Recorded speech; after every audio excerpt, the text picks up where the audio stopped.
नमस्कार। बड़ी बहस में आप सभी का बहुत बहुत स्वागत है। मैं हूं हुमरा। बड़ी बहस में आज हम बात करेंगे राजनीति के सबसे बड़े संकट मोचक कहे जाने वाले शरद पवार की। आज खुद संकट में फंस चुके हैं।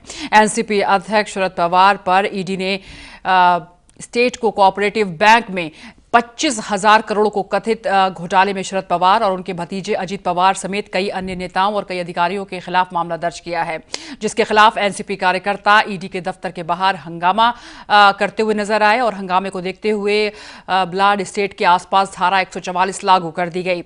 हालांकि शरद पवार ने समर्थकों से अपील भी की कि वो ईडी के दफ्तर के बाहर न जुटें। पूछताछ के दौरान हंगामे की आशंका को देखते हुए ईडी ने ईमेल के जरिए कहा कि शरद पवार पूछताछ के लिए आज पेश नहीं हो, जिसके बाद शरद पवार मुंबई पुलिस कमिश्नर से मिले और उसके बाद उन्होंने मीडिया से कहा कि मेरे किसी कदम से राज्य में कानून व्यवस्था खराब होगी, ऐसा कभी नहीं चाहूंगा, इसलिए मैं ईडी ऑफिस जाने का अपना फैसला रद्द करता हूं। आपको बता दें कि राज्य की आर्थिक अपराध ब्रांच की शिकायत के आधार पर मुंबई पुलिस ने पिछले महीने ही एक केस दर्ज किया था और इसी आधार पर ईडी ने शरद पवार और अजीत पवार सहित कई नेताओं पर मनी लॉन्ड्रिंग का मामला दर्ज किया है।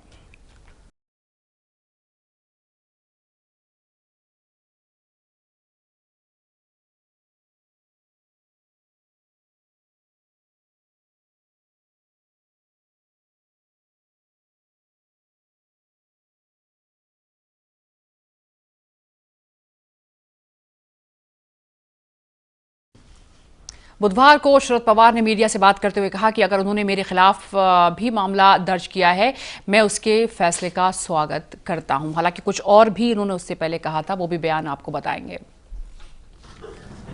मैं खुद संविधान पर पूरा भरोसा रखने वाला व्यक्ति हूँ और इसलिए इस जांच करने वाली एजेंसी को पूरी तरह से सहयोग देने की भूमिका मेरी रहेगी।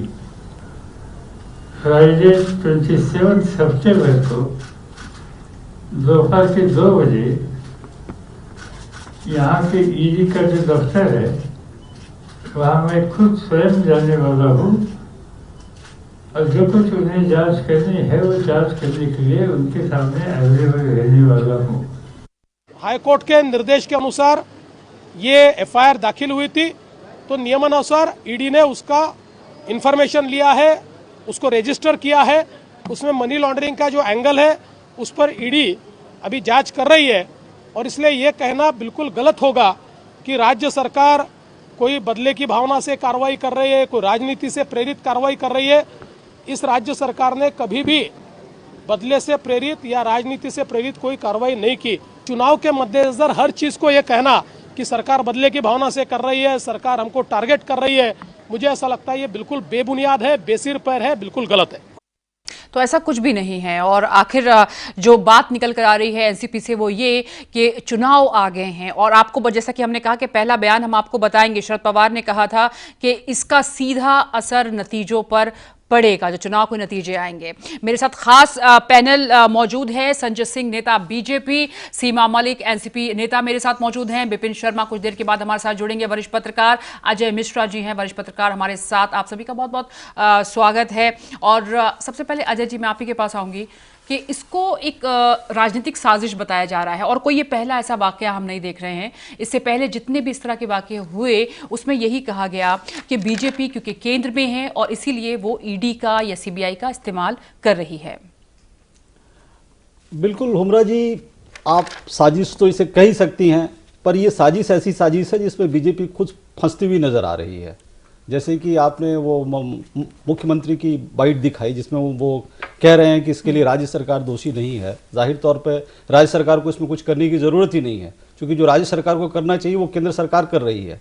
पर आज की स्थिति में केंद्र सरकार के द्वारा ऐसा कदम उठाना, ईडी के द्वारा ऐसा कदम उठाना, जो राजनीति के कभी चाणक्य माने जाते थे शरद पवार साहब, और वो जिस तरीके से पिछले 5-7 सालों में ओब्लिवियन में चले गए थे, इन्होंने ऐसा करके उनको फिर से खड़ा कर दिया।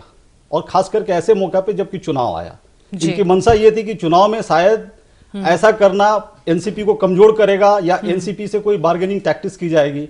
पर ये ना बार्गेनिंग टैक्टिक्स इसमें सफल हो पा रही है, न इससे शरद पवार धूल दूषित हो रहे हैं, बल्कि शरद पवार जिंदा हो गए हैं, खड़े हो गए हैं और उनको आगे अपनी राजनीतिक बिसात बिछाने का एक बहुत बड़ा मौका मिल गया है। ठीक है सीमा जी, यहाँ पर क्योंकि बहुत ज़रूरी है कि एनसीपी इसके बारे में अब आगे क्या उसकी रणनीति होने वाली है, लेकिन ईडी में हमने देखा कि पहले से प्रदर्शन वहाँ पर शुरू हो गया, उन्होंने कहा मैं खुद ईडी जाऊंगा, तो ये भी एक राजनीतिक तरीका ही था। राजनीतिक कुछ नहीं है, लोगों के मन में आक्रोश है, हम सबके मन में बहुत आक्रोश है। जिस तरह से ये राजनीतिक दुर्भावना से किया गया कदम है, ये हर आदमी, एक आज एक छोटा सा बच्चा भी इसको समझता है कि this is a political vendetta and nothing else. हर आदमी इस बात को समझता है। एक ऐसे स्कैम में जहाँ के एक ऐसे बैंक की आप बात कर रहे हैं जहाँ के एक मेंबर तक नहीं है पवार साहब, और ना उनका कोई डिसीजन मेकिंग में उनका कोई रोल है वहाँ पर आपने। लेकिन जो मुख्यमंत्री कह रहे हैं कि हाई कोर्ट के आदेश पर एफआईआर हुई है, देखिए ये 4-5 साल से ये चल रहा था, और मतलब ये आप इसका टाइमिंग देखिए, मतलब कोई भी आदमी ये बात समझता है, कोई भी चाहे अगर वो कहे या ना कहे, पर हर आदमी इतना समझदार है कि वो समझता है कि इसका टाइमिंग क्या है। इलेक्शन के 1 महीने पहले आप ये सोचिए, और ये ऐसा पहली बार नहीं हुआ है, और हम लोग इससे कोई भी सरप्राइज नहीं है। हम we were expecting something like this, क्योंकि ये जिस तरह से ऑपोजिशन लीडर्स को टारगेट किया जा रहा है और जिस तरह से उनको नेगोशिएट कर रहे हैं, आज आपको शायद ये बात क्लियर हो गई होगी कि एनसीपी के जो नेता हैं वो बीजेपी में क्यों जा रहे हैं जी। दिस इज ओनली फियर, और कुछ नहीं है। डर के मारे लोगों को डरा के धमका के जिस तरह की राजनीति हो रही है, मतलब बहुत ही दुर्भाग्यपूर्ण है ये, और अब शायद उन्होंने बहुत गलत जगह हाथ डाल दिया है। बिल्कुल, लेकिन एनसीपी से जो बीजेपी में जा रहे हैं, क्या उनके खिलाफ केस बंद हो चुके हैं या केस चल ही नहीं रहे? वो तो अब समय के साथ पता चलेगा। आप बहुत से लोग ऐसे हैं जिनके खिलाफ नहीं, बहुत लंबी लिस्ट है, और बड़े दुर्भाग्य की बात है कि मुझे इन लोगों के नाम याद करने पड़ते हैं। पहले हम अच्छे लीडर्स के और भगवान के नाम याद करते थे, आज हमें पहले याद करके आना रख पड़ता है कि मुकुल राय, ये वो पूरी लंबी लिस्ट है ना, जिनके अगेंस्ट कुछ भी नहीं हो रहा है। और अभी आप लेटेस्ट आप अपने यहाँ के जो लोग हैं उनके लिए तो कुछ होता ही नहीं है। वैसे भी आप चिन्मयानंद या जो भी देख लीजिए, हर आदमी को ये बात क्लियर कि क्या हो रहा है आज इस देश की राजनीति में। और अब शायद उनका समय आ गया था, और शायद उन्होंने बहुत गलत जगह और बहुत गलत काम कर दिया है, और इसका उनको 24 अक्टूबर को इसका जवाब उनको मिलेगा। मैं बिल्कुल संजय सिंह, क्या आप इस बात को मानते हैं कि बैकफायर कर गया ये मुद्दा आपको? ये किसने कहा आपको कि बैकफायर कर गया या नहीं किया? ऐसा तो मैं अभी अपनी बात कह रहा हूँ। कोर्ट कभी भी समय देखकर, चुनाव का समय है या चुनाव का समय नहीं है, कोर्ट कभी इसको देखकर किसी को एफआईआर करने के लिए नहीं कहती है। पहली बात, जैसे भी ये कह रहे थे कि आखिर पब्लिक ने इतनी बड़ी मैंडेट इस सरकार को इसलिए दी कि जो ये भी मल्लिक मैडम कह रही थी कि बहुत गलत जगह हाथ डाला है, कितना बड़ा भी बाहुबली हो जाए, कितना बड़ा भी नेता हो जाए, एक बार सुनिए, ये कैसे ईमानदार आदमी है, ये कितने बड़े ईमानदार आदमी है कि जिनकी कुल संपत्ति 12 करोड़ की घोषित की गई, और उस इंसान का 10,000 करोड़ की संपत्ति है। ये कितने ईमानदार आदमी हो सकते हैं? तेलगी ने लाई डिटेक्टर टेस्ट में इनका नाम लिया, 660 करोड़ के आसपास का उसमें घोटाला हुआ। 2009 में आलू ये प्याज के घोटाले में इनका नाम आया, 2011 में घोटाले में नाम आया, गेहूं खरीद घोटाले में इनका नाम आया। ऐसा कौन सा जगह है जहां ये बताइए जिनका यहाँ घोटाले? देखिए, ये जो पूरा कार्यकर्ता को लेकर ये देखिए, नरेंद्र भाई मोदी जी पर भी केस हुआ था। वो गुजरात के मुख्यमंत्री थे, सुबह अकेले ईडी के दफ्तर में गए, और शाम सुनिए, शाम को वो सोना जो है गया और कोहिनूर बन के बाहर निकला।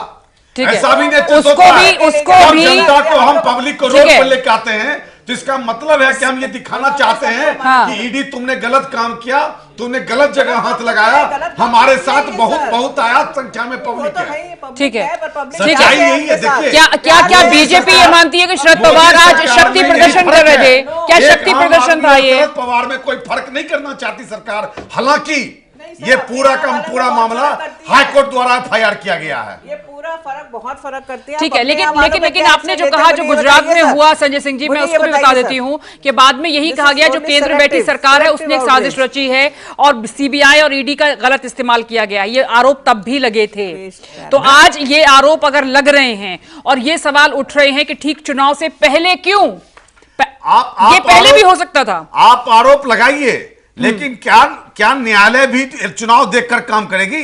ये हाई कोर्ट का आदेश था, हाई कोर्ट के आदेश पर एफआईआर हुआ है। क्या इस बात को कोई नकार सकता है? न्यायालय को अब ये टाइम बाउंड दिया जाए कि अभी चुनाव हो रहा है, अभी इस प्रदेश में चुनाव है, आपको एफआईआर किसी के खिलाफ दर्ज ना करे। सरकार का कहीं कोई हस्तक्षेप नहीं है। मैं कह रहा हूं 25,000 करोड़ का मनी लॉन्ड्रिंग का केस है। अगर शरद पवार पाक साफ है, कोई बात नहीं। सामाजिक क्षेत्र में नेताओं पर केस होते हैं, हुआ है, वो जाए, उसको पेश करें, पेश करें, जनता को कहें कि शांति से बैठे, इसको चुनावी स्टंट न बनाएं। जो महाराष्ट्र में हलचल है उसको कैसे देखते हैं आप? शरद पवार जो है ईडी दफ्तर पहुंचने से पहले ही ईडी का एक मेल आ जाता है कि आप मत आइए क्योंकि लॉ एंड ऑर्डर की स्थिति पैदा हो गई है, 144 धारा लागू हो चुकी है, वहां पर बहुत बड़ी मात्रा में लोग कार्यकर्ता पहुंचते हैं एनसीपी के, और शक्ति प्रदर्शन एनसीपी का एक तरह से इसको देखा जा रहा है कि क्या एनसीपी एक शक्ति प्रदर्शन करने की आज कोशिश कर रही थी? देखिए, स्वाभाविक बात है कि आप पहली बात तो इसको इलेक्शन से ना जोड़ के देखें तो ठीक रहेगा, क्योंकि कारण आप टाइमिंग की बात करें, क्योंकि देखिए दूसरा पहलू, इसका दृष्टिकोण ये भी हो सकता है कि इसको बोलेंगे कि वो जिस तरह से शरद पवार ने खुद बोला है कि मेरी लोकप्रियता को देखकर और जिस तरह से मुझे एक भारी लोगों का जो है समर्थन मिल रहा है और एक वेव आ रही है मेरी तरफ, तो उसको देखकर भाजपा जो है और उनके जितने समर्थन दल हैं वो सारे के सारे घबरा गए हैं। तो ऐसी कोई बात नहीं, क्योंकि आप टाइमिंग की बात करें तो टाइमिंग का दूसरा दृष्टिकोण देखिए, दिखाते चलते हैं टाइमिंग का दृष्टिकोण बड़ा महत्वपूर्ण है इस पूरी इसमें किस्से में, क्योंकि कारण ये देखिए कि अगर तो इन्होंने उन पर किसी तरह से, देखिए अभी नई सरकार आई है, अगर हम केंद्र की सरकार की बात करें तो इस तरह से जब एक्शन हो रहा है, एक तरफ तो आपको अच्छे दिन चाहिए, आप चाहते हैं नकेल कसी जाए, और जितने भी जो भी भ्रष्टाचार के मामलों में सीमा जी बोले दीजिए, देखिए कई जगह आपके साथ चर्चा हुई है, तो देखिए मैं पूरा सम्मान करता हूं, देखिए लेकिन असली मुद्दा क्या है? असली मुद्दा यह है कि अगर भ्रष्टाचार के आरोप हैं, और ये मामला कोई ये साधारण मामला नहीं है, आप समझ सकते हैं कि कितना इसका आप मैग्नीट्यूड देखिए, 25,000 करोड़ का जो है जिस तरह से बताया जा रहा है, तो उसी तरह से अगर इसी तरह से लिया जाए तो यानी कि सारे सबके दामन पाक साफ है। ऐसी तो कोई बात नहीं है ना। अगर पी चिदम्बरम इस समय जेल में बैठे हैं या डी शिव कुमारा पे बात चल रही है, तो कहीं ना कहीं अजय जी, अब जो विपिन जो बात कह रहे हैं आप इससे कितना सहमत हैं? और दूसरा मेरा ये सवाल कि बीजेपी इस बात को नहीं मानती कि बैकफायर कर गया मुद्दा, बल्कि भ्रष्टाचार का मामला एक के बाद एक खुल रहा है, इस तरह के लोग जेल में जा रहे हैं, ये उनके लिए अच्छा है? नहीं, बीजेपी तो जाहिर तौर पे कभी नहीं मानेगी कि ये बैकफायर कर रहा है, पर हकीकत ये है कि जमीन में आपने पवार जी को एक मौका दे दिया अपने आप को फिर से खड़ा करने के लिए।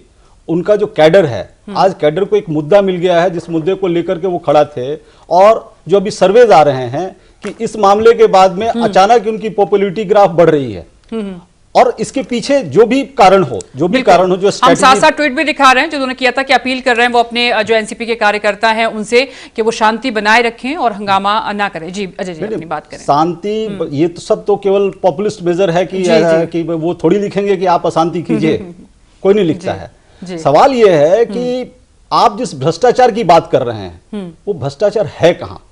पर्पस आपका भ्रष्टाचार मिटाना, भ्रष्टाचारियों को पकड़ना है, या उनको बदनाम करना है, या एक ऐसा माहौल बनाना है कि नहीं भ्रष्टाचारी वही हैं जो हमसे अलग हैं। चिदम्बरम जी के साथ जो हुआ, चिदम्बरम जी आज अंदर हैं, जाहिर तौर पे बहुत उन्होंने पैसा और जो कुछ भी, मैं उस पर नहीं जाता हूं कि कितना बड़ा घोटाला था, क्या हुआ या नहीं हुआ, पर जिस तरीके से हुआ और जिस तरीके से चिदम्बरम कह रहे हैं, और ये लग भी रहा है कि जितना मामला नहीं है उससे ज्यादा बनाया जा रहा है और ये दिखाया जा रहा है कि सबसे बड़े चोर हैं। ठीक है। और आज पवार साहब को भी इतना बड़ा चोर दिखाने की बात है। पवार साहब चोर हैं या क्या है ये कहने की बात नहीं है, महाराष्ट्र में लोग जानते हैं वो जितने बड़े नेता हैं, इसमें कोई शक नहीं है, पर नेता के अलावा वो एक बहुत बड़े पूंजीपति हैं। वो पूंजीपति कहां से हो गए? आखिर राजनीतिज्ञ वो पहले हैं, पर उनकी पहचान राजनीतिज्ञ से ज्यादा एक बहुत बड़े पूंजीपति। ठीक है, एक सेकंड सीमा जल्दी से। हाँ जी मेरा भी सवाल ये है कि आज को इलेक्शन के 1 महीने पहले वो इतने बड़े उन्होंने इतने चार्जेस आपने उनके ऊपर लगा दिए। अभी 2017 में आपने उनको पद्म विभूषण दिया था, तो पद्म विभूषण आप और आपकी सरकार ने दिया था, हमने नहीं, यूपीए ने नहीं दिया था उनको। तो मतलब ऐसा क्या हो गया 2 साल में? मैं ये जानना चाहती हूँ कि और जिस तरह से मतलब हर आज एक मराठी अस्मिता के प्रतीक है जो महाराष्ट्र में, जो उनको हर आदमी जानता है और उनकी जो पॉपुलैरिटी है उसको सब जानते हैं। आपको मैं बता दूं, वो तो है सर, वो तो आपको मानना पड़ेगा। नहीं मान लिया, लेकिन महाराष्ट्र के बाद उसके खिलाफ कार्रवाई होनी चाहिए जब उनका नाम नहीं है। नहीं, क्योंकि आपका नेता का कद बहुत ऊंचा है या कोई स्टॉलवर्ट है, तो क्या अगर कोई भ्रष्टाचार के आरोप है? ठीक है विपिन, जो आदमी का उसका मेंबर ही नहीं है, जिस चीज की जो कोऑपरेटिव बैंक की बात हो रही है, he is not even the member of that this thing. तो आप ऐसे अगर ऐसे आरोप आप लगाएंगे, लेकिन सीमा लगाएंगे तो सीमा अगर बीजेपी कहती है कि ये हाईकोर्ट का फैसला है, तो फिर हाईकोर्ट को आप कैसे करेंगे? हाईकोर्ट को कैसे? ये है ही हाईकोर्ट का मामला है, बीजेपी नहीं कहती है। यानी कि सवाल आप नहीं उठा सकते उसके ऊपर।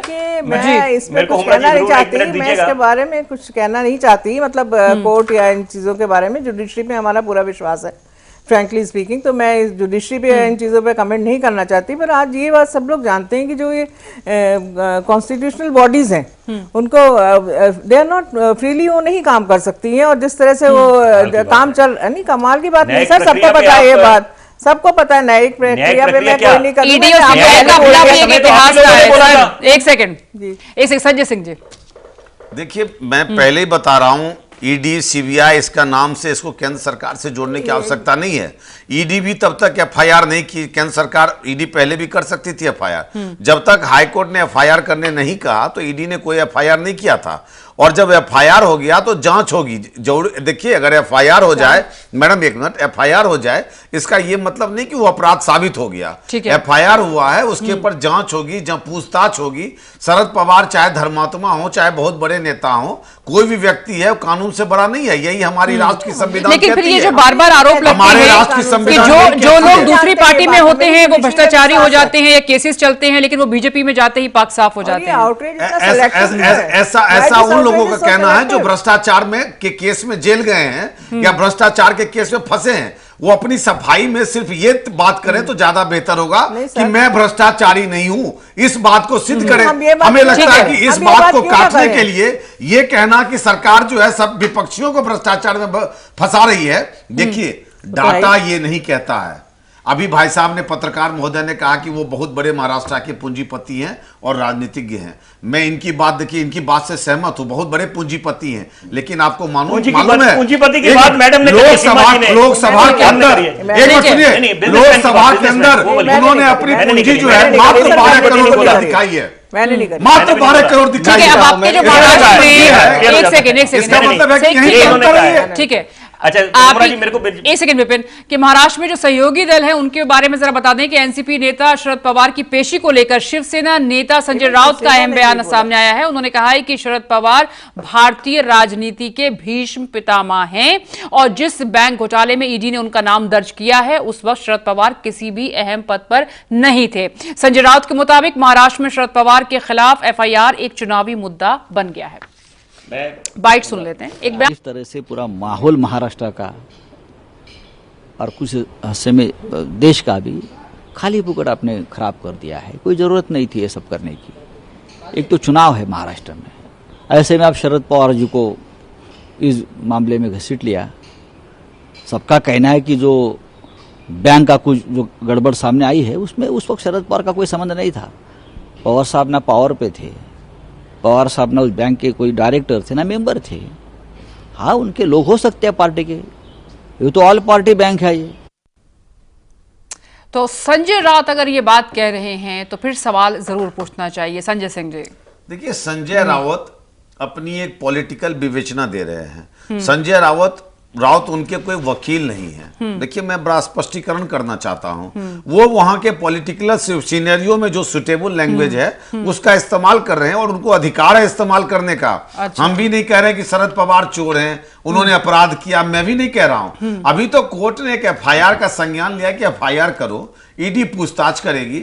अगर पूछताछ में पाया गया, क्योंकि इसके अंदर 52 लोग अधिकारी समेत, बैंक के अधिकारी समेत 52 लोग इसके अंदर नामित हैं और 52 में से जो 28 आदमी से पूछताछ हो चुका है उसमें से अगर 50% से ज्यादा शरद पवार जी का नाम ले रहा है तो 120 में किसी का नाम कहीं भी आ सकता है और कोर्ट उसी आधार पर कुछ कर रही होगी। मैं भी कोई वकील नहीं हूं जो कोई पक्ष रखूं। शिवसेना सर 2 साल से चुनाव की तैयारियां कर रही है, राजनीतिक विवेचना है, कर रहे हैं वो। जी जी विपिन, मैं इसमें बीच में आना चाहूंगा। देखिए ऐसा है कि जब ये एक आम आदमी संजय का राउत पैसा, अगर कहते हैं देखिए, उसको आप हाँ, कैसे देख रहे हैं? उसका देखिए वो फिर यही बात है, फिर तो वो एक पत्रकार की दृष्टिकोण से अगर मैं बोलूंगा तो मैं ये समझूंगा कि वो भी अभी अपने 50-50% ग्राउंड बना के चल रहे हैं तो ताकि कल को ऐसा तो नहीं है कि शिवसेना कहीं ना कहीं महाराष्ट्र में आहट को देख रही है कि वो आहट जो नुकसान पहुंचा सकती है आने वाले दिनों में? देखिए वो तो ऐसा ये देखिए, मेरा समझ में आ रहा है संजय राउत जो बोलने की मैं कोशिश कर रहे थे। आ रहा हूं। देखिए ऐसा है कि जिस तरह से उन्होंने अपनी शर्त रखी थी कि मुख्यमंत्री, पहले बोला मुख्यमंत्री हमारा होगा,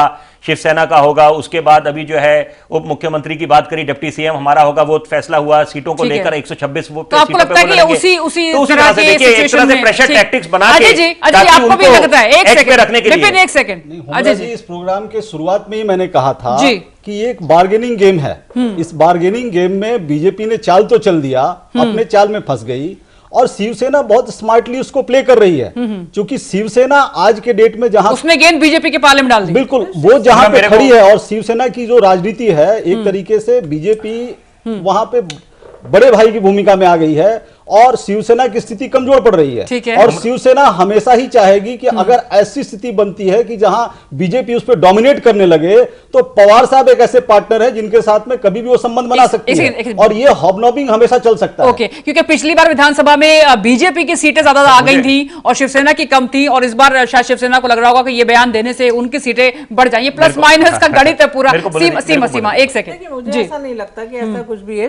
अगर संजय राउत कह रहे हैं, सीमा जी संजय राउत कह रहे हैं क्योंकि वो बहुत दिनों से पवार साहब को जानते हैं और महाराष्ट्र के जो लोग हैं वो इस चीज को समझते हैं कि वो वाकई एक राजनीति के भीष्म पितामह है और उनका कोई इससे कोई संबंध नहीं था। ये मेरे ख्याल से अन्य हजारे जी ने भी कहा है कि पवार साहब का ना तो वो उसके मेंबर हैं और ना ही उनका कोई ऐसा अधिकार था डिसीजंस लेने में।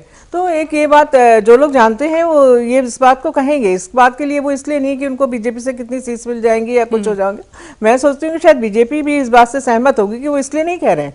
अगर बीजेपी के प्रवक्ता बैठे हुए हैं यहाँ पर तो ये इस तरह के अनुमान हम लोग यहाँ पे बैठ के लगाते रहे, उससे कुछ वो नहीं है। पर ये है कि जो मराठवाड़ा है, जो मराठी है वहाँ के और जो महाराष्ट्र है वो जानते हैं कि पवार साहब है और जिस टाइप का रिस्पांस उनको इस समय मिला है उससे वाकई ये बीजेपी चिंतित है। ये बात हर आदमी जानता है। जिस तरह से वो जा रहे हैं, जिस तरह से जिस समय उन्होंने आज जो उन्होंने करी है, लोग 80 साल का युवा उनको बोलते हैं और जिस तरह से वो हर जगह गए और जिस तरह का रिस्पांस उनको मिल रहा है तो लोग उनको मतलब मैं क्या कहूँ शायद पूछते हैं जिसको कहना चाहिए तो बिल्कुल नहीं, तो ये बिल्कुल सही है। बीजेपी को वरी तो है इस बात की। ठीक है अजय जी, शिवसेना वहां जो राजनीति करती है वो हिंदू कार्ड पे करती है और 370 के बाद में बीजेपी ने शिवसेना को राजनीति करने लायक छोड़ा नहीं है वहां पे। अब शिवसेना के पास में हिंदू कार्ड के बाद जो एक बड़ा कार्ड है वह है मराठी अस्मिता का कार्ड, जो बाला साहब खेला करते थे। और मराठी अस्मिता की बात आती है तो इसमें कोई शक नहीं कि पूरे महाराष्ट्र में शरद पवार जैसा कोई चेहरा नहीं है। तो वो जाहिर तौर पे कभी भी शरद पवार से टकराने की स्थिति में नहीं आएगी और हमेशा ही शिवसेना और एनसीपी का बहुत अच्छा संबंध रहा है, क्योंकि राजनीतिक परिदृश्य में हमेशा ये स्थिति बनी हुई है कि अगर आपको सामने से चेक देना है तो चेक अकेले आज के डेट में भाजपा को शिवसेना नहीं दे सकती है, वो एनसीपी के साथ मिलकर के दे सकती है। इसको पवार साहब भी जानते हैं और यही गेम चल रहा था वहां पे। और आज की डेट में देखिए कि अभी भी इसी सब को लेकर के अभी तक तमाम उद्धव ठाकरे की तरफ से बयान आ रहे हैं, सबके तरफ से बयान, पर सीटों का फैसला उलझा हुआ है और लग रहा है कि अगर जो बीजेपी की मंशा चल रही है, जो हम लोग अपने सूत्रों से बात करते हैं और पता चलता है कि बीजेपी कहीं ना कहीं टारगेट कर रही है कि हम शिवसेना को 100 से कम सीटें दें, और अगर ये 100 से कम सीटें होती हैं और कितना सीट होता है तो वहां का राजनीतिक परिदृश्य बदल सकता है। इसलिए सब कुछ अभी बहुत खुला है। लेकिन मराठी अस्मिता सबसे ऊपर है जाहिर तौर पर महाराष्ट्र को लेकर बड़े नेता हैं। ठीक है संजय जी, अकेले तो नहीं पड़ जाएंगे। देखिए मैं यही कहना चाह रहा हूं, वाकई मेरा देश बदल रहा है। शरद पवार जी मराठी अस्मिता, बहुत बड़े नेता, बहुत बड़े पूंजीपति, सब कुछ है, लेकिन आज कोर्ट ने उनको एक आम आदमी के जीवन जैसा महसूस करा दिया है। अब सबका समान अधिकार है, ये संविधान में पहली बार देखने को मिल रहा। मैं भी उनको बहुत बड़ा समझता हूं, लेकिन आज उन्हें भी अपने पूछताछ के लिए जाना है। ये सवाल नहीं है, सवाल एक साधारण सी प्रक्रिया है कि जो लोग उसमें नामजद थे उन लोगों ने पूछताछ में इनका नाम दिया तो कोर्ट के माध्यम से इनके ऊपर एफआईआर दर्ज की गई। एक मिनट मैडम, बीच में बोलना मत। हाँ, कोर्ट के माध्यम से एफआईआर दर्ज की गई। अब ये एफआईआर हुआ है, पूछताछ है। वाकई अगर ये मराठी अस्मिता और जो भारत में महाराष्ट्रियों का इतिहास रहा है, मराठियों का एक मजबूत इतिहास रहा है, अगर इससे जुड़े होंगे तो ये पाक साफ निकलकर उससे निकलेंगे। मैं समझता हूं इसको साहस से स्वीकार करना चाहिए, साहस से स्वीकार करनी चाहिए और साहस से स्वीकार करनी चाहिए और अपनी जनता को और खुद को कहना चाहिए इसको राजनीति से जोड़ने की आवश्यकता नहीं है। एक आम आदमी की तरह इनको पेश आना चाहिए। देखिए ऐसा है कि पहली बात, हम लोग चुनाव की बात कर रहे हैं, हम लोग मराठी अस्मिता की बात कर रहे हैं, बहुत अच्छी बातें हैं, बहुत बढ़िया बातें हैं, लेकिन मेन मुद्दा है ये जो घोटाला जिसकी बात है, और आरोपी तब तक नहीं जब तक वो साबित ना हो जाए। बिल्कुल वो भी बात सही है। बात मुद्दा क्या है? बात तो सिर्फ दो बातों का मुद्दा है कि आप दो विषय देखें। पहली बात कि जब ये ट्यून देखिए आप कि इसका आंकड़ा जो बताया जा रहा है, जो आकलन करा जा रहा है कि 25,000 करोड़, अगर आप फेस करिए उसमें क्या बात है। दूसरी बात अगर आप, अरे बोलने दीजिए सीमा जी प्लीज, मेरी विनती है आपसे। दूसरी बात, आप बात करते हैं, जब कोई बात करता है एनपीएस की, पीछे से हिस्ट्री क्या चल रही है आप उसमें क्यों नहीं जाते? इतिहास में जाइए। आप एक तरफ इकोनॉमी के लिए सबसे ज्यादा विपक्षी दलों के नेता खड़े हो जाते हैं, बोलते हैं भट्टा बैठ गया इकोनॉमी का, जीडीपी कहां 5 पे आ गया। आप उसमें क्यों नहीं उस चीज का संज्ञान लेते कि इतने सालों से जो लोन दिया जा रहे हैं, क्या लोन लोन ऐसे दिया जाता है? बैंक अधिकारी ऐसे दे देते हैं?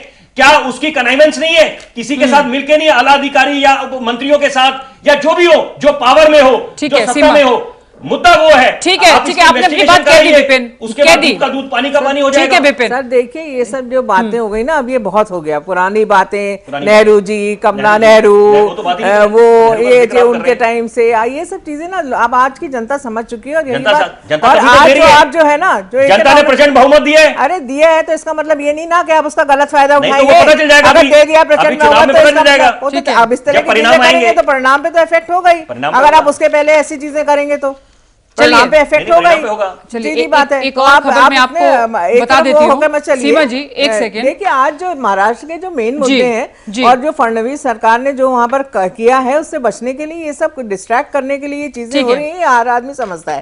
आज वहां पर, आज हम यहाँ पर बैठे हुए ये डिस्कशन कर रहे हैं, आज कोई इकोनॉमी की बात नहीं कर रहा, कोई इकोनॉमी की बात नहीं कर रहा है, बात कर रही है कि डायरेक्ट इंपैक्ट कैसे हुआ है। आप अगर वो बात ही नहीं सुन रहे, आज मैंने आपको इतिहास हमने बहुत सुन लिया सर, बहुत डायरेक्ट इंपैक्ट है, इकोनॉमी भी यही तो समझने की बात है। हमेशा पिछली सरकार को हमेशा ब्लेम करना, वो बहुत दिनों से सुन रहे हैं सर। आपको बड़े मैं भी बहुत विनम्रता से आपको बता रही हूँ सर, काम करते हैं सुन।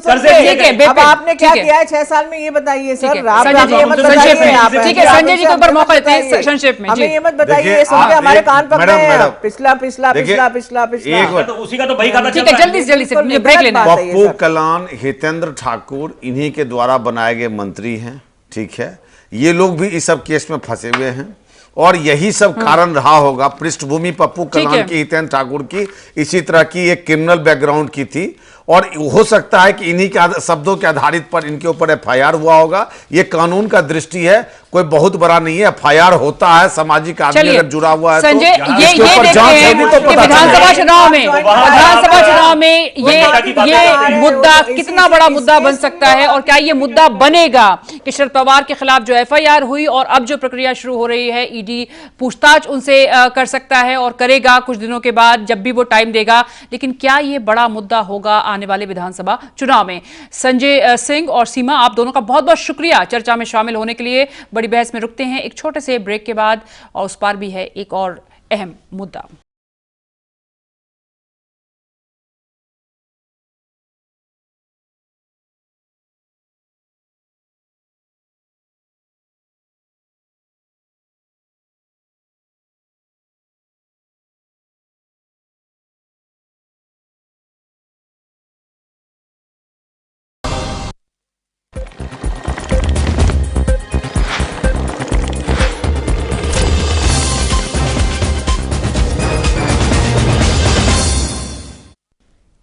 ब्रेक के बाद स्वागत है आपका। सऊदी के क्राउन प्रिंस मोहम्मद बिन सलमान ने सार्वजनिक तौर पर पत्रकार जमाल खशोगी की हत्या की जिम्मेदारी ली है। समाचार एजेंसी रॉयटर्स के मुताबिक मोहम्मद बिन सलमान ने कहा है कि वो पिछले साल सऊदी एजेंटों द्वारा की गई खशोगी की हत्या की जिम्मेदारी लेते हैं क्योंकि इसे उनके रहते ही अंजाम दिया गया। हालांकि सऊदी अरब इससे पहले इनकार करता रहा है।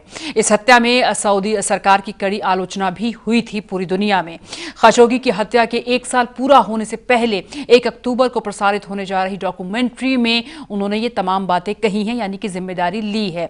डॉक्यूमेंट्री में क्राउन ने कहा कि ये मेरे रहते हुए हुआ, मैं इसकी पूरी जिम्मेदारी लेता हूं।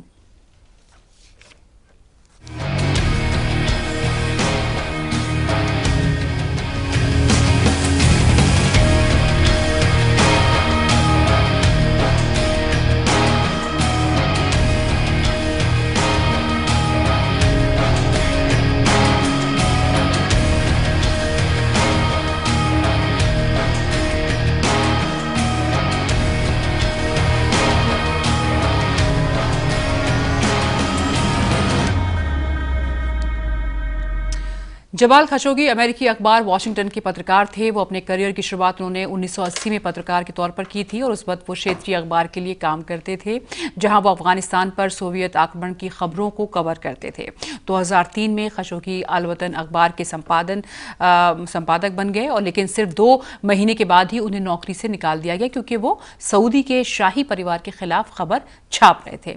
तुर्की का कहना है कि उनके पास खशोगी की हत्या के सबूत हैं। 2 अक्टूबर को इस्तांबुल में सऊदी अरब के वाणिज्य दूतावास में खशोगी की हत्या हुई थी। वहीं तुर्की के राष्ट्रपति ने कहा कि इस्तांबुल में सऊदी अरब के दूतावास में पत्रकार खशोगी की हत्या के मामले की पूरी सच्चाई दुनिया को वो बताएंगे। इस पूरे मामले पर सऊदी अरब पहले तो इस बात को मानने से इनकार करता रहा, लेकिन बाद में खशोगी की हत्या की बात को उसने मान लिया कि वो कॉन्सुलेट में हुई थी। लेकिन कॉन्सुलेट में उसने तब कहा था कि जब झगड़ा हुआ था वहां पर कुछ अधिकारियों के साथ, और उसके बाद भी कुछ और भी बातें आई सामने सऊदी अरब सरकार की तरफ से, लेकिन वो सच्चाई बयान नहीं कर रहे थे।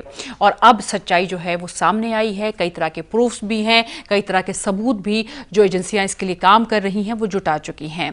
हमारे साथ हमारा खास पैनल है वरिष्ठ पत्रकारों का। विजेंद्र सिंह हैं हमारे सहयोगी, प्रमोद पावा जी हैं विदेश मामलों के जानकार, बिपिन शर्मा वरिष्ठ पत्रकार हमारे साथ मौजूद हैं, अजय मिश्रा वरिष्ठ पत्रकार हमारे साथ मौजूद हैं। सबसे पहले प्रमोद पावा जी, इसको आप कैसे देखते हैं जो आज एक बहुत बड़ा खुलासा हुआ है, और कितना मददगार होगा ये आगे जो कार्रवाई चल रही है या जो जांच चल रही है उसमें? इसको देखने के लिए बेहतर होगा कि आप थोड़ा सा इतिहास में जाएं, इसको और एक बड़े कैनवस में देखें। सऊदी अरब क्या है, सऊदी हाउस क्या है, सऊदी फैमिली क्या है। जब फर्स्ट वर्ल्ड वॉर के बाद ओस्मानिया का खात्मा हुआ और 100 साल के लिए उससे एग्रीमेंट किया गया कि आइंदा आप शासन में नहीं आएंगे या इस्लामिक शासन नहीं करेंगे, उसके साथ साथ तुर्की में कमाल पाशा को प्लांट किया गया, तो हज्जाज को अल सऊद के हवाले कर दिया गया, क्योंकि अमेरिका या अमेरिका के पीछे जो भी उनकी शक्तियां थी, चाहे वो इजराइल था या रोथशिल्ड था या सूसान था, उन लोगों ने तेल के जखीरों पे कब्जा करना था और उसके लिए उनको एक अपना एक प्लांटेड तानाशाह चाहिए था, जो तानाशाह उन्होंने अल सऊद के नाम से वहां पर प्लांट किया, एज वेल एज उसके साथ अल वहाब प्रोफेसर को भी प्लांट किया। उन दोनों को आधा आधा हिस्सा दे दिया गया कि तेल में आप हिस्सेदारी करेंगे और on the name of religion, मजहब के नाम पर वही होगा जो अल वहाब कहेंगे। ठीक है। आगे चलते गए, आगे चलने के बाद जो as on today crown prince हैं, इनके दादा अल फैसल थोड़ा सा ईमान वाले होना शुरू हुए, अपने ऑनेस्टी पे या अपने रिलीजन पे, जहां जिस पे जैसे भी कह लें आप, उनकी हत्या हो गई। उसके बाद आज क्राउन प्रिंस हैं और क्राउन प्रिंस ने भी अपने भाइयों को कैद किया हुआ है। ये एक अलग स्टोरी ठीक है, जिसके बारे में जिक्र कर रहे हैं। जब अमेरिका में थे खशोगी तो उन्होंने कहा था कि बहुत सारे लोग हिरासत में हैं जो भी इनके खिलाफ बोलता है। हाँ, वो आप कह सकते हैं खिलाफ इनके मुखालिफ बोलता है, या क्राउन प्रिंस और वहां की गवर्नमेंट ये कहती है कि वो लोग भ्रष्टाचार में इन्वॉल्व थे और उन्होंने $800 बिलियन का मनी लॉन्ड्रिंग और करप्शन किया हुआ था। अप टू द मोमेंट वो पेमेंट नहीं करेंगे, हम उनको नहीं छोड़ेंगे। वो एक सेपरेट इशू है, उसको इसके साथ जोड़ते नहीं हैं। ठीक है। दूसरी सबसे बड़ी बात क्या है कि दुनिया का कोई भी तानाशाह हो, वो अंदर से कायर होता है। तानाशाह बहादुर नहीं होता, चाहे हिटलर हो, चाहे मुसोलिनी हो, चाहे सद्दाम हो, चाहे सलमान हो, चाहे मैं हूं या आप हों। उस कायरता से उसको एक आदमी से भी डर लगता है, जैसे अंधेरे को एक चिराग से भी डर लगता है कि ये चिराग एक के बाद एक रोशनी जलाता हुआ कहीं ऐसा ना हो कि दिवाली कर दे। उसी में ये खशोगी थे। इनका मर्डर बहुत पहले हो जाना चाहिए था, उनके हिसाब से नहीं हुआ। ये वहां से भागकर अमेरिका आ गए। अमेरिका ने इनको अपनी नागरिकता दे दी।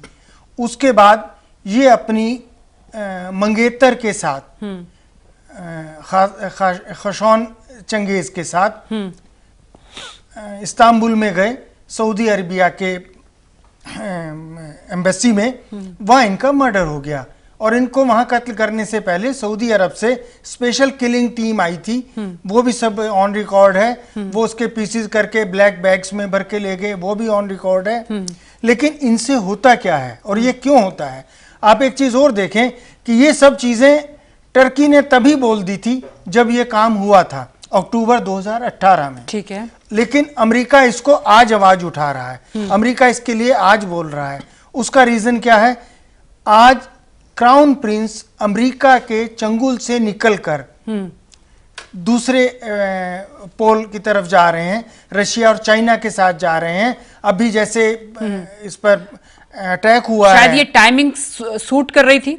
हाँ, इस बात ये बात को बोलने के लिए मैं इसको ये मानता हूं कि ये यूएस की तरफ से सऊदी अरब को ब्लैकमेल किए जाने का एक तरीका है, उसको एक डराने का ढंग है। ठीक है। अजय जी। उमरा जी, हम लोग जो अभी पॉवर साहब कह रहे थे, इन्होंने बहुत अच्छा एक पूरा बैकग्राउंड बताया और बैकग्राउंड में जैसे घटनाएं हुई और जिस तरह से ये कह रहे हैं कि पॉलिटिकल डिप्लोमेटिक शिफ्टिंग की भी बात है, ये सारी बातें हैं, अपनी जगह सही हैं। पर हम लोग जिस बात को यहाँ कर रहे हैं और जिस बात के लिए बैठे हैं वो ये है कि एक पत्रकार को, पत्रकार भी हटा दीजिए, मान लीजिए मैं आम आदमी ही कहता हूँ, एक आम आदमी को जिस जघन्य तरीके से मारा जाता है, पूरी दुनिया के सामने मारा जाता है। पूरे दुनिया में 1 साल से इस बात की बहस चल रही है कि किसने मारा, इस पे बहस नहीं है, किसने मरवाया इस पे बहस है। और पूरी दुनिया 1 साल से जानती है कि इसके पीछे कौन है। आज 1 साल के बाद में जो आदमी इसके पीछे है वो खुद ही कहीं ना कहीं अपना बयान दर्ज करता है। एक डॉक्यूमेंट्री बन रही जिसमें उसने कहा है कि मेरे निगरानी में वो चीज हुआ था, वो घटना हुई थी। और वो कौन है? वो मोहम्मद बिन सुल्तान है। मोहम्मद बिन सुल्तान जो हैं, सलमान जो हैं, मोहम्मद बिन सलमान जो हैं, वो फाइनेंशियल वर्ल्ड में एक आइकॉन है। जब ये घटना उठी थी तो शुरू में यूएस ने भी उन पे पाबंदियां लगाई थी उनको लेकर के, क्योंकि यूएस समझ रहा था कि इनका इन्वॉल्वमेंट है उसमें।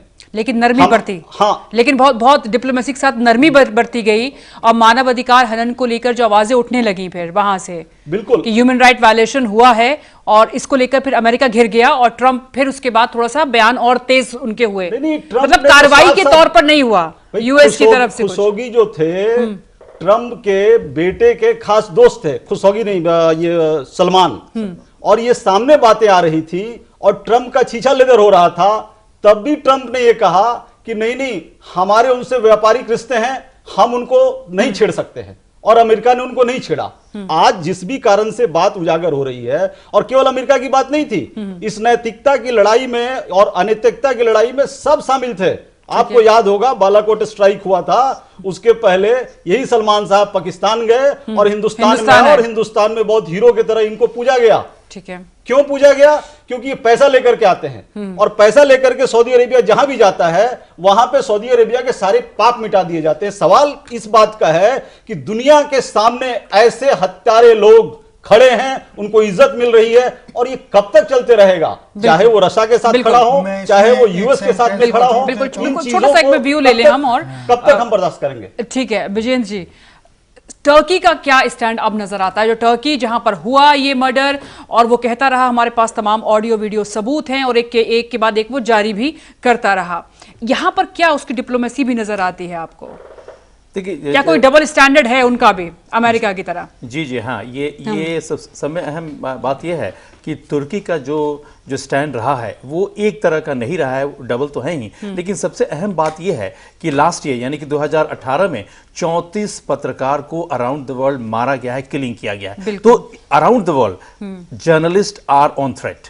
ये एक बड़ी है बात। और यही नहीं बता ये जा रहा है कि इससे पहले यानी कि ट्रंप ने जब जो पावर में आए हैं उसके बाद से अमेरिका में जितने भी हैं बड़े बड़े जो जर्नलिस्ट हैं उनको एक तरह से प्रताड़ना भी दे दिया जा रहा है, मानसिक तौर पर कहा जाए। और यही नहीं सिर्फ कहा ये जा रहा है कि इससे पहले यानी ट्रंप से पहले बराक ओबामा और जॉर्ज बुश थे, उन दोनों के दौरान किसी भी जर्नलिस्ट को दबाव दिया गया, उनको तंग किया गया या किलिंग हुई तो उन लोगों ने वोकली उसका विरोध किया। लेकिन ट्रंप तो इसका सपोर्ट कर रहे हैं। तो और ये सिर्फ ट्रंप की बात नहीं है, अराउंड द वर्ल्ड जितने भी बड़े मुल्क हैं ये सच्चाई वहां है। पर जी ये सच्चाई है बिल्कुल। विपिन, देखिए वही वाली बात है कि मुद्दा मेन ये है कि जिस तरह से जिस हालात में एक पत्रकार की हत्या करी गई है तो उसके पीछे बहुत ही कुछ गहरे राज छुपे होंगे कि जिस तरह से अब एक तरह से उन्होंने ना चाहते हुए भी कबूलनामा करा है कि वो एक्सेप्ट कर रहे हैं और एक्सेप्ट कर रहे हैं। देखिए खुलेआम सार्वजनिक तौर पर इस बात को एक्सेप्ट कर रहे हैं और एक्सेप्ट और सबसे बड़ी बात देखिए कि टॉप ऑयल एक्सपोर्टर्स हैं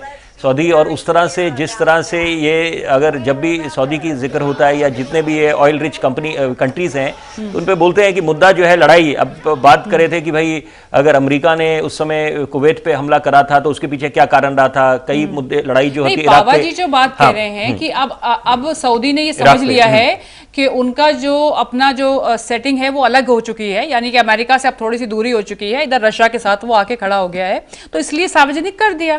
क्योंकि टाइमिंग बहुत इंपॉर्टेंट है, यहाँ बहुत इंपॉर्टेंट है। और देखिए इसी तरह से जब जियोपॉलिटिकल सिनेरियो चेंज हो रहा है जिसकी बात हम अक्सर करते हैं, लेकिन उससे बड़ी बात यह है कि सार्वजनिक तौर पर अगर प्रिंस इस बात को कबूल कर रहे हैं, एक्सेप्ट कर रहे हैं तो आगे क्या? पावर जी, मैं एक तो सबसे पहले अपने जो तीनों साथी हैं इनसे माफी भी चाहूंगा और तीनों की इकट्ठी आलोचना करूंगा अगर ये बुरा ना माने।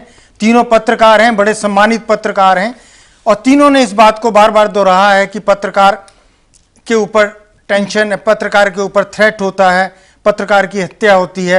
लेकिन सर ये सत्ता है और आपको याद रखना चाहिए कि इसी सत्ता ने हमारे यहाँ कुलबुर्गी की भी हत्या की थी और मैं उसी नहीं, बात और नहीं वो वर्ल्ड की बात कर रहे हैं, वो पूरी दुनिया की बात कर रहे हैं। भाई आप ही को बात में बोल रहे हैं।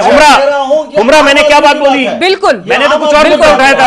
आप इसको जोड़ दें। मैंने तो कुछ और मुद्दा उठाया था। ठीक है, ये पत्रकार की बात नहीं, वो तो आपने क्लियर कर दिया था कि पत्रकार की बात नहीं कर रहे, सिर्फ एक आम आदमी के दृष्टिकोण से देखिए। गौरी लंकेश की भी हत्या हुई थी। बिल्कुल ठीक है। अब ये राजनीति का मामला नहीं है कि गौरी लंकेश को आप उसके साथ जोड़ दें। अब सिर्फ पत्रकार मुद्दे को कहीं और ले जा रहे हैं। अब इसको जोड़ते हैं तो मिर्जापुर में हम ही लोगों ने निंदा करी थी जब नमक रोटी का कवर अप हुआ था सबसे ज्यादा। आपने उन्हीं के खिलाफ एफआईआर कर दी। विरोधाभास हो सकता है तो उसमें विचार अलग हो सकते हैं। इसमें अजय जी जो बोल रहे हैं उनको सुन लें। अब इसको जोड़ते हैं। सलमान साहब वो आदमी हैं जिन्होंने लेबनान के प्रधानमंत्री को अपने यहाँ कैद करके इस्तीफा ले लिया। पूरी दुनिया क्या कर रही थी? बिल्कुल, अब वो है जिन्होंने यमन पे अटैक किया। फिर वही सवाल उठता है, फिर यूएन कहाँ है? फिर यूएन का स्टैंड फिर क्या है? फिर अमेरिका का क्या है? दंतहीन संस्था है जिसके पास कोई ताकत नहीं है। यूएन केवल बड़े बड़े दादाओं के इशारे पे चलती है। संयुक्त राष्ट्र तो इसकी जांच आगे कर रहा था ना, कार्रवाई। अगर मैं यहाँ पे गलत नहीं हूं तो अगर इसमें कोई कार्रवाई हो, इसमें कोई कार्रवाई संभव नहीं अगर है। पूरी दुनिया में कोई ऐसा शासक हो जो ब्रूटली मर्डर करवा रहा हो किसी भी, जैसे अजय जी ने कहा कि कोई आम आदमी का भी, और वो सार्वजनिक तौर पर एक्सेप्ट भी कर रहा है इस बात को, यानी कि वो उसको डर नहीं है। अब निडर हो गए किसी तरह से आप ऐसा कर भी सकते हैं। मैं एक बात इत्तेफाक रखूंगा, भी कर सकते हैं। एक बात अच्छी बोली इन्होंने कि जितने भी तानाशाह रहे हैं इतिहास में वो हमेशा कायर रहे हैं। आप इन्होंने तो सद्दाम और उनकी बात करी, नॉर्थ कोरिया के शासक को ले लीजिए, लीडर को ले लीजिए, आप देखिए किस तरह से वहां पर हत्याएं होती हैं, पता ही नहीं चलता। और एक बात मैं जोड़ना चाहूंगा, इजाफा करना चाहूंगा, जिस तरह से बोला कि 34 हत्याएं, देखिए वो तो उजागर जो हुए मामले, ऐसे कई अनरिपोर्टेड होते हैं जो आते ही नहीं लाइमलाइट में। पत्रकारों की तो कोई बात ही नहीं करता, पत्रकारों की बात ही नहीं है। कई क्षेत्रीय ऐसे पत्रकार मारे जाते हैं, कई लोगों को मार दिया जाता है जो पता नहीं चलता, जिसका हिसाब ही नहीं है। तो अपने आप में, लेकिन अपने आप में ये एक बहुत मतलब एक ठीक है, खशोगी की हत्या से बहुत सारे यहाँ पर हम जो सवाल उठ रहे हैं वो भी, उस पर भी आगे हम बातचीत कर सकते हैं। लेकिन जिस तरह से बिल्कुल हाँ, तुर्की वाला स्टैंड जो मैं मालूम करना चाहती थी कि क्या तुर्की का भी डबल स्टैंडर्ड है? जैसा कि अभी विजेंद्र जी ने और अजय जी ने भी कहा कि अपनी अपनी इकोनॉमी भी तो है भाई, उसको भी तो देखना है ना। इकोनॉमी के अलावा उनको भी रिलेशन नहीं खराब करना। इकोनॉमी के अलावा एक तीसरी जो जंग चल रही है वो है मुस्लिम मुमालिक के ऊपर, मुस्लिम देशों के ऊपर संप्रभुता की, जिसके आज 3 दावेदारी खड़े हो गए हैं, तुर्की, ईरान और सऊदी अरेबिया। अमेरिका चाहता है कि ईरान और सऊदी अरेबिया आपस में जंग करें और वो सऊदी अरेबिया को अपने हथियार बेच सके या उसकी सुरक्षा के लिए उससे पैसा ले सके। ठीक है। तुर्की आज तक या एक साल पहले तक नाटो का अलायंस था, आज वो नाटो से बाहर निकल गया है। आज उसकी अपनी स्टैंडिंग, फाइनेंशियल स्टैंडिंग बहुत अच्छी हो गई है। रीजन जो भी हो, चाहे रीजन आईसिस रहा हो, ठीक है, चोरी लेकिन अब आगे क्या? अगर एक्सेप्ट कर लिया है अब कुछ अब नहीं होगा, आगे क्या? कुछ नहीं होगा। यही मेरा एक बहुत बड़ा सवाल है। सिर्फ हम मीडिया पर एक दूसरे की आलोचना करते रहेंगे, क्योंकि कानूनन इसलिए नहीं हो सकता कि सऊदीया के एम्बेसी के अंदर हुआ है, टर्की उसमें कोई एक्शन नहीं ले सकता। और जैसा भाई साहब ने कहा, संयुक्त राष्ट्र दंतहीन है, वो दंतहीन भी है, एक और मैं बात जोड़ना चाहूंगा हुमरा, एक एस्पेक्ट हम लेके नहीं आ रहे इस चर्चा में, ब्लड मनी। ये ना हम बोले कि ब्लड मनी का कॉन्सेप्ट वहीं से आता है, तो आप देखें हत्या कितने लोगों की हत्या करके ब्लड मनी, देखिए वो तो एक बड़ा जग जाहिर है। फिर वो उस कंडीशन में ब्लड मनी, हाँ वो उस कंडीशन में होती है जब कार्रवाई हो या उस पे आप जो है एक्शन हो रहा हो। मुद्दा इससे भी ज्यादा गंभीर है विपिन, कि फिर हम उम्मीद किससे करें? अगर दुनिया में इस तरह से शासक अगर कर रहे हैं और फिर उसके बाद वो आके एक्सेप्ट कर रहे हैं, फिर उम्मीद किससे, इंसाफ किससे मिलेगा? इंसाफ तो आपके सामने ही है। ठीक है विजय, देखिए अहम ये है कि यूएन का रोल एक बड़ा डिमीनियनिंग हुआ है, और यूएन में यूएस इतना स्ट्रॉन्ग एक तरह से कहा जाए कि ओवर पावर किए हुए है कि यूएन जो इसमें जांच कर रहा था और यूएन एक बड़ा रोल प्ले कर सकता था इस पूरे मुद्दे पर, यूएन का कोई रोल नहीं रहा है। और इसमें समय अहम बात है कि मोहम्मद बिन सलमान ये जो बोल रहे हैं, एक बोलना भी, ये आज जो खुलासा किया है और वो कहे हैं कि मैंने उस मैं जिम्मेदारी लेता हूं, मेरे अधिकारी थे, उनका जेट यूज हुआ था, इस बात को भी उन्होंने माना है। हाँ, ये सब मान रहा है, क्योंकि मोहम्मद बिन सलमान अब एक तरह से कहा जाए कि जियोपॉलिटिकल शिफ्ट में वो जा रहे हैं। और इसमें कोई शक की बात नहीं कि रूस और चीन का प्रभाव तो खासतौर पर रूस का कहा जाए इस पूरे क्षेत्र में तो बढ़ा ही है, क्योंकि अब इस पूरे खित्ते में कहा जाए कि मिडिल ईस्ट में एक यूएस ही एक लोन पावर नहीं रहा है, अब रूस में खशोगी को इंसाफ मिल पाएगा? अजय जी, सवाल ही नहीं उठता है जी। जिस सलमान की बात हो रही है, वो सलमान साहब जैसे आप मान लीजिए हिंदुस्तानी लीजिए, आपको पता है आईएलएफएस का घोटाला हुआ, अभी इकोनॉमी की बात कर रहे थे भाई साहब, आईएलएफएस में सबसे बड़ा इन्वेस्टमेंट सऊदी अरेबिया का है और गवर्नमेंट ने उसमें 90,000 करोड़ का कंपनसेशन जारी किया है। अभी रिलायंस के साथ में सऊदी अरमको का बहुत बड़ा डील हुआ है। ठीक है। और मुझे याद आ रहा है ये जब घटना हुआ था तो सिंगापुर जैसा जगह, सिंगापुर जैसा स्टेट जो बहुत ही सेंसिटिव है, वहां पे सबसे पहले था कि हम फाइनेंशियली इस पे क्या स्टैंड लेने जा रहे हैं। और मुझे आश्चर्य हुआ कि सिंगापुर और हांगकांग जैसे जो फाइनेंशियल कैपिटल्स हैं वर्ल्ड के, वहां पे एक ही बात आई कि इतना बड़ा इन्वेस्टर है, हम इसके इन्वेस्टमेंट से नहीं बच सकते हैं, इसलिए हम कोई इथिक्स की बात नहीं करेंगे। ये पूरी दुनिया पैसा पे और ताकत पे संचालित होती है, यहां पे इथिक्स की बात नहीं है। जहां पे आप, ये तो एक खुशोगी की मौत की बात है, यमन में 20 लाख लोग मर रहे हैं, सीरिया में जो हो रहा है, और सब के सब सलमान साफ सामने से कर रहे हैं, पीछे से नहीं, पूरी दुनिया जान रही है। तो कोई सवाल उठाने वाला नहीं है, और सवाल उठाएगा कौन? उठाने के लिए हिम्मत चाहिए, किसी के पास हिम्मत नहीं है। ये एक पार्टनरशिप है जिसमें आम आदमी की कोई वैल्यू नहीं है। आम आदमी बस ऐसे ही है जिसके साथ में आप कुछ भी करो। बिल्कुल पावा जी, जो अजय जी ने कहा इससे आप नहीं, अजय जी ने जो इसका फाइनेंशियल एस्पेक्ट्स बताया और हमारे इंडिया के साथ बताया, अंबानी की रिलायंस, और रिलायंस के साथ उसके पार्टनर्स कौन है? इजराइल। सऊदी अरबिया को प्रोटेक्ट कौन करता है? इजराइल। सऊदी वार करता है यमन के खिलाफ जो मुस्लिम्स हैं, वो वो प्रदर्शन कराता है मिस्र के खिलाफ। अब हम अलग दिशा में जा रहे हैं पावा जी, लेकिन वो इजराइल के खिलाफ अलग दिशा में जा रहे हैं। ये मजबूरियां हम बता रहे हैं, ये तमाम देशों की मजबूरियां तो ये सत्ता है जो आप, ये सत्ता है और सत्ता की लड़ाई है। अगर आप सत्ता के पॉइंट ऑफ व्यू से देखें तो तानाशाह के निगाह में तो वो खशोगी एक गुनाहगार था, वो उसकी हत्या हो गई। जहां तक हत्या मनी की बात है, वो तभी एक्सेप्टेबल है जब उसके परिवार वाले उसको मानते हों और डिमांड करते हों, तो वो वहां तक होगा भी नहीं, ठीक है, क्योंकि उसको क्लेम भी नहीं करेगा।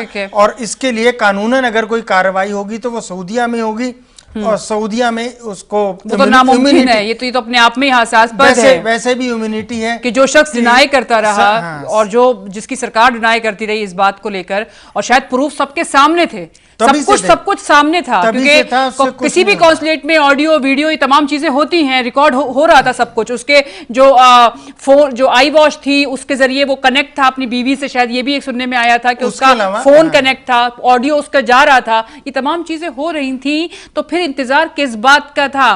क्या अब ये मालूम चल गया है जो क्राउन प्रिंस हैं उनको कि टाइमिंग बहुत अच्छी है, यहां पर सार्वजनिक तौर पर मान लेना चाहिए ताकि आवाजें थम जाएंगी? और क्या अब आगे ह्यूमन राइट की जो आवाजें उठ रही हैं जिस चीज के लिए, ह्यूमन राइट वायलेशन के लिए, पावा जी या विपिन जी, क्या इसको कैसे देखते हैं आप? देखिए, क्या ये आवाजें और जोर से अब उठने वाली हैं, क्योंकि इसकी भी ताकत कम नहीं है? बिल्कुल, जिस तरह से ग्लोबल अप्रोर की बात चल रही है, पूरे विश्व में इस बात की निंदा करी जा रही है और बताया जा रहा है कि किस तरह से दहशतगर्दी है वहां पर, और अगर तो ये एक मामला इस तरह से खुलासा हुआ तो ऐसे कई मामले और होंगे।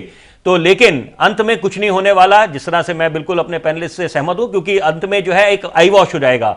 और मतलब यही है ना कि अगर कोई पत्रकार हुक्मरानों के खिलाफ आवाज उठाएगा तो उसको इसी तरीके से ब्रूटली मर्डर किया जाएगा। पत्रकार भी ना भूले हम, अगर उनके बैकग्राउंड पे जाएं, वो रॉयल इनसाइडर थे जो फिर जाके खुले में उनके आलोचक बन गए। उन्होंने जाके वो एक दौर था जब वो थे करीब शाही परिवार के, उसके बाद फिर वो उन्होंने कहा कि जो मैं सऊदी अरब को देख रहा हूं वो सऊदी अरब नहीं था, जो जिस तरह का सऊदी अरब बना दिया गया है, और बहुत चिंता व्यक्त की थी। सबसे बड़े आतंकवादी भी तो सऊदी परिवार से थे, ओसामा बिन लादेन। बिल्कुल। तो आतंक क्या है, आतंकवाद की कोई आज तक परिभाषा नहीं हो सकी। मानवाधिकार क्या है, मानवाधिकारों की कोई परिभाषा नहीं हो सकी। सोमालिया में अगर एक अच्छे स्पोर्ट शूज हैं तो वो उसके लिए सबसे बड़ी मानवाधिकार है, उसके लिए सबसे बड़ी अचीवमेंट है। और सोमालिया के तो पायरेट्स भी तो सबसे ज्यादा अजय जी, पत्रकारों को लेके जो सोच है, क्या और भी ज्यादा जो इससे इम्पैक्ट क्या पड़ेगा? जो और पत्रकार हैं या जो पत्रकार जो फैटर्निटी है उस पर क्या असर आप देखते हैं? हुमरा जी, पत्रकारिता एक ऐसा पेशा हो गया है और पत्रकार एक ऐसा प्रोफेशनल हो गया है जिसकी स्थिति दिन ब दिन गिरती जा रही है। इसलिए कि पत्रकार पहले समाज के हित में और जज्बा से काम किया करता था। आज के समय में पत्रकार धीरे धीरे एक कॉर्पोरेट कल्चर का पार्ट हो गया है, और कॉर्पोरेट कल्चर में पत्रकारिता को जो स्पॉन्सर कर रहे हैं उनके अपने वेस्टेड इंटरेस्ट हैं, और पत्रकार को उस वेस्टेड इंटरेस्ट का पार्ट होकर चलना पड़ेगा। वो वेस्टेड इंटरेस्ट का पार्ट है तो पत्रकारिता और सब कुछ उसके साथ खड़ा है। उस वेस्टेड इंटरेस्ट से वो अलग हो रहा है तो कुछ नहीं है, उसकी कोई वैल्यू नहीं है, न तो उसके पीछे कोई खड़ा है, और सरकारें तो तनाशा होती जा रही है, रौद के खत्म कर दे रही है। पत्रकारिता तो बहुत ही गिर रही है, खत्म हो रही है, उसकी साख खत्म हो रही है। मैं ये तो इत्तेफाक नहीं रखूंगा जिस तरह से इन्होंने सभी को एक तरह से सभी को एक ही पेंट के साथ, मगर एक इम्पैक्ट, एक ही ब्रश के साथ पेंट कर दिया, वो इत्तेफाक नहीं करेंगे। अच्छे लोग हर एक, ठीक है विपिन, खशोगी वो पत्रकार थे जिनकी जब हत्या की जाती है पूरी दुनिया में आवाज उठती है उनके लिए। करने के लिए आपको आज उनका परिवार इंसाफ का इंतजार करेगा, और शायद जो उम्मीद हमें दिखाई देती है कि इंसाफ मिलना बहुत मुश्किल होगा। एक सेंटेंस में पावा जी जल्दी से संक्षेप में कि पत्रकार का हथियार कलम होता है। कलम या तो क्रांति करता है, नहीं तो सलवार में नाड़ा डालने के काम आता है। बहुत बहुत शुक्रिया आप सभी का चर्चा में शामिल होने के लिए, और बड़ी बहस में कल फिर मुलाकात होगी ठीक 5 बजे। नमस्कार।